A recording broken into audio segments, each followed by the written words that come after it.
के लिए खास बात ध्यान रखनी है, अपनी उपासना में दृढ़ श्रद्धा रखो और सर्वश्रेष्ठ भाव रखो, पर दूसरे किसी की भी निंदा न करो। अगर किसी की भी निंदा करोगे तो फिर माया तुम्हें मुक्त होने नहीं देगी।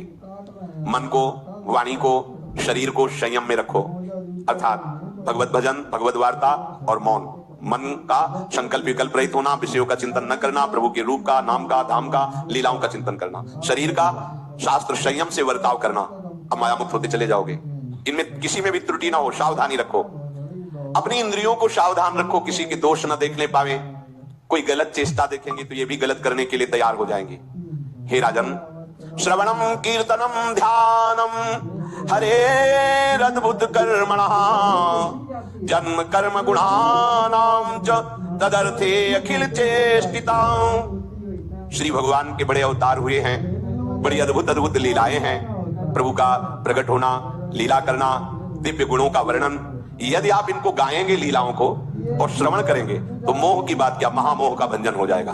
बड़ी सामर्थ्य भगवान के चरित्रों की महिमा बड़ी है। अगर इनको आप सुनेंगे, बार बार सुनेंगे, तो आपको और कोई साधन करने नहीं पड़ेंगे, अपने आप सब साधन प्रकाशित हो जाएंगे। जहां कहीं कभी भी किसी का उद्धार की बात आई है तो भगवत चरित्र सुनने से ही आई है। शरणागति श्रवण से ही प्रारंभ होती है, भक्ति भी श्रवण से ही प्रारंभ होती है, पूर्णता भी श्रवण से ही होती है। श्रवण सुजस सुनी आयऊ, और श्रवणम कीर्तनम स्मरणम, पहला श्रवण। खूब भगवत चर्चा सुनने का स्वभाव बना लेना चाहिए।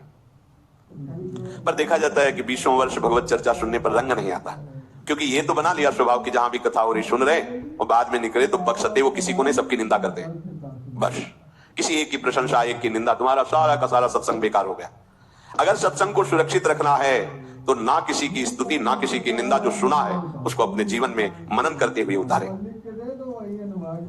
प्रभु की लीलाओं का श्रवण और प्रभु के नाम का कीर्तन और प्रभु के रूप का ध्यान, ये तीन बातें बहुत जल्दी भगवत प्रेम प्रकट कर देती है। ये तीन बातें बहुत जल्दी भगवत प्रेम प्रकट कर देती हैं। प्रभु के अवतार लीला चरित्रों का खूब गायन करे, खूब श्रवण करे। भगवान की अवतार लीलाएं भी हैं और प्रभु की प्रेममय निकुंज लीलाएं भी हैं। तो अगर आपका निकुंज लीला में प्रवेश नहीं है तो प्रथम सुने भागवत, भगवत वाणी, भगवान के अवतारों का, भगवान की अवतार लीलाओं का श्रीमद् भागवत में खूब बढ़िया वर्णन है। पढ़ो, सुनो, क्या होगा इससे? मोह का नाश हो जाएगा। दूसरी बात, नाम कीर्तन, ये तो महान अमृत है। बिल्कुल विश्वास कर लो, नाम कीर्तन अमृत है। ताली बजा के, मंजीरा बजा के, ढोल बजा करके, नाच करके, जैसे बने, अकेले 4 लोग जैसे बने, नाम संकीर्तनम यस्य सर्व पाप प्रणाशनम।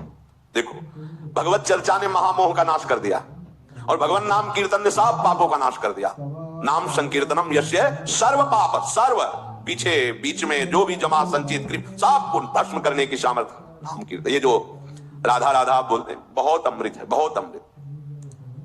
और प्रभु के रूप का ध्यान, ये तीन बातें बहुत जल्दी माया मुक्त कर देंगे, आपको भगवत प्राप्ति करा देंगे। प्रभु के रूप के ध्यान के लिए ही दिव्य श्यामा श्याम ने बिहारी जी का रूप धारण किया। ये किसी मूर्तिकार की रचना नहीं है। श्री राधा रमण जी सरकार, राधा वल्लभ लाल जी महाराज, श्री बांके बिहारी लाल जी महाराज, ये साक्षात प्रगट ठाकुर है। प्रिया प्रीतम हमारी दृष्टि में सामर्थ्य नहीं कि देख सके, वो तो हरिवंश नेत्रों से देखे जाते हैं। निकष कुंज ठाड़े भये भुजा परस्पर अंश, श्री राधा वल्लभ मुख कमल निरख नयन हरिवंश। हरिवंश नेत्र प्रकट हो जाएंगे, आश्रित जन हो, चिंता की बात नहीं। पर ये जो रूप प्रकट है, इसके ध्यान में तो तुम्हें कोई श्रम नहीं करना। बिहारी जी महाराज, राधा वल्लभ जी महाराज, राधा रमण जी महाराज, हर नेत्र देखो और अपने नेत्र के कैमरा से खींच लो फोटो। अब आप फिर इधर देखो, उधर वैसे ही खड़े नजर आ रहे, वैसे मुस्कुराते हुए दिखाई दे हर समय। और ये आदेश कर रहे हरिवंश महाप्रभु, शब्दोहित निष्काम मति, श्री वृंदावन विश्राम, श्री राधा वल्लभ लाल को हृदय ध्यान, मुख नाम।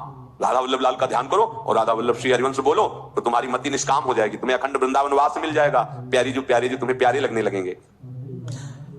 ये तीन बातें आपको निश्चित भगवत प्राप्ति करा देंगे। इष्टम दत्तम तपोजप्तम वृत्तम यच्चात्मनः प्रियम दारान श्रुतान गृहान प्राणान यत् परस्मै निवेदनम। जो भी तुम्हारे द्वारा यज्ञ दान तप अथवा जप सदाचार, ये सब प्रभु को अर्पित कर दो, अविनाशी हो जाएगा। प्रभु को अर्पित कर दो जो भी तुम्हारे द्वारा होता है। हे प्रियालाल, आपकी प्रसन्नता के लिए फिर दोबारा कह रहे हैं, स्त्री पुत्र घर जीवन और अपने प्राणों का मोह त्याग करके, प्राणों का मोह त्याग कर। यहां पूरा समाज वैसे ही सब बैठा है हृदय में। देखो, जिस मार्ग में चलना उसे समझो। अंदर से केवल प्रिया प्रीतम में ही हमारी अहमता ममता होनी चाहिए। प्रभु सच्चिदानंद श्री कृष्ण चंद्र को अपना प्राण प्रीतम मानने के लिए ये जितनी जगह आप अपनापन किए समेटना पड़ेगा। सबकी ममता ताग बटोरी, मम पद्म नहीं बांध बरडोरी। लाडली लाल के लाडले तो कोई बिरले दिखाई देते हैं, प्रिया प्रीतम के जन तो कोई बिरले दिखाई देते हैं। नहीं धन बल, परिवार बल, बुद्धि बल वही घसर करके चले जाते हैं। अरे यहाँ तप बल भी काम नहीं करता, और बल तो जाने दो। यहाँ हारे को हरे नाम, हार गए, गले पड़ गए। गले पड़ जाओ, बढ़िया इसी जन्म में कल्याण हो जाएगा। गले पड़ जाने का मतलब, जैसे कोई गले पड़ रहा हो तो उसका मतलब समझते हो, मारो पीटो गाली दो भगाओ, नहीं भागे, वो गले पड़ गए। बोले आप क्या करें, गले ही पड़ गए, आप क्या करें। ऐसे ही पूज्य श्री स्वामी राम सुखदास जी महाराज कहते श्री कृष्ण के गले पड़ जाओ भैया, इसी जन्म में तुम्हारा कल्याण, भगवान के गले पड़ जाओ। गले अब तो जैसे भी अब आपके हैं, अब तो आपको बल्ला मचा कहेंगे राधा वल्लभ लाल के, तुम्हें अपनी इज्जत बचा लियो तो सुधार लो हमें, समझ गए। ये गले पड़ना, हाँ कहावत, लंबा तिलक लगाएंगे और जय राधा वल्लभ लाल की बोलेंगे। और आपके लायक तो हम है नहीं। अब आपको अपने लायक बनाना कि आपका दास कैसा होता है, तो आपको बनाने के लिए कोई मशीन की जरूरत नहीं, आप ऐसे बना दो, बना देना। अब आपके गले पड़ गए, आप ही हमारी इज्जत हो, आप ही हमारे जीवन हो, अपनी इज्जत संभालनी हो तो हमें संभाल लेना। वो संभाल लेते हैं, वो मच्छर को ब्रह्मा बना देते हैं, घोर पापी को ब्रह्म ऋषि बना देते हैं, उनके लिए कोई दुर्लभ बात नहीं। पर जब तक अहंकार है तब तक उनकी तरफ से ये प्रोसेस शुरू नहीं होता। जब हार गया और गले पड़ गए, फिर वो बड़े बड़े महात्माओं के द्वारा भी बंधनी हो जाते हैं। यदि इसी जन्म में भगवत प्राप्ति करनी है तो ये काम तो आपको बड़ी जल्दी कर लेना है। जहां जहां हमारी ममता है उसे प्रभु के चरणों में लगानी ही पड़ेगी। चूक करोगे वही ममता की डोर मन को घसीट लेगी और अगले जन्म का विधान बना देगी। यदि आपको इसी जन्म में भगवत प्राप्ति करनी है तो सबकी ममता ताग बटोरी, मम पद मन ही बांध बरडोरी। एवं कृष्णात्मनाथेषु मनुष्येषु च सौहृदम परिचर्याम चोभयत्र महत्सु नृषु साधुषु। और ये सब सहजता पूर्वक तब हो जाएगा जब किसी संत महापुरुष का आश्रय ले लोगे। जिन संत महापुरुषों ने अपने समर्पण के प्रभाव से, भजन के प्रभाव से सच्चिदानंद भगवान श्री कृष्ण को अपनी आत्मा के रूप में साक्षात्कार कर लिया है, यदि उनसे प्रेम हो जाए, संतों से प्रेम होना संतों से बड़ा कठिन है।